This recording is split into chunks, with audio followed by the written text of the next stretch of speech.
Good morning, everybody. Welcome to the Morning Cup of Joe.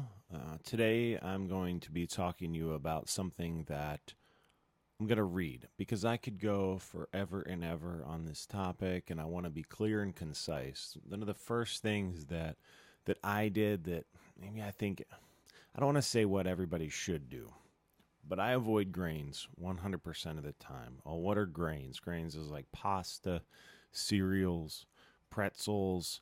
A lot of grains are found in like granola bars and oats and wheats and things like that. Okay, why? A, it's inflammatory, it's anti-nutrients. I'll get into that. B, it's an insulin load.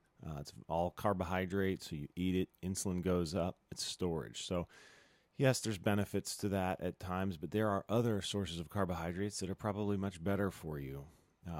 There's a couple different types of grains. You have your refined grains where they're just not healthy. All the nutritious parts are removed, leaving only the high carb part.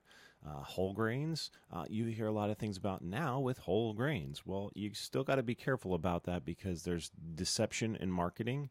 And now with whole grains might mean like the mayo that says now with olive oil or now with avocado oil, where just a tiny, tiny portion of whatever that food is has that in it now. And oftentimes they'll take that whole grain and they'll still grind it all up and it'll lose a lot of its health benefits. But refined grains, extremely unhealthy. Insulin, it'll just cause an insulin dump. Blood sugar goes up, then drops again. Then you'll get cravings again. That's why you just keep eating and eating and eating. That's why a lot of people, when their blood sugar dips, they just go for toast first. Because over time, like their body learns, their brain learns of the easiest ways to get things done, and it'll just want to do that. But yes, whole grains, there are some health benefits to that. Observational studies, not necessarily proven, but there are some controlled trials that show whole grains can increase satiety and improve health markers and stuff like that. But really, it's not one food that's going to do that. It's foods entirely.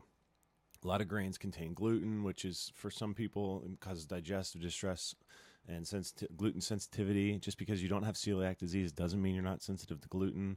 A lot of times you'll go out, you'll eat a lot of food, and you'll be all bloated and stuff like that. Well, that's not a normal feeling. That's probably the grains inside of you causing this bloating and things like that. So, bottom line, should you eat grains? Should you not eat grains? I don't think you should, for one thing. I don't think it's necessary. I don't think you need them. I haven't touched a grain in over 3 years, and I'm in the best shape, best health of my life.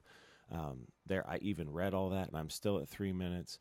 But even if it's not for the health benefits of grains, or even if it's not for anything, even if you can eat grains and feel fine, if you're trying to lose weight or you're diabetic, say, that's going to cause a blood sugar spike, insulin's going to dump, and if you're diabetic, insulin resistant, so it's they're not helpful. Like, they're just not necessary, and it's just one of those things. Grains are everywhere, and you're just going to have to learn how to avoid them. Lettuce wraps now.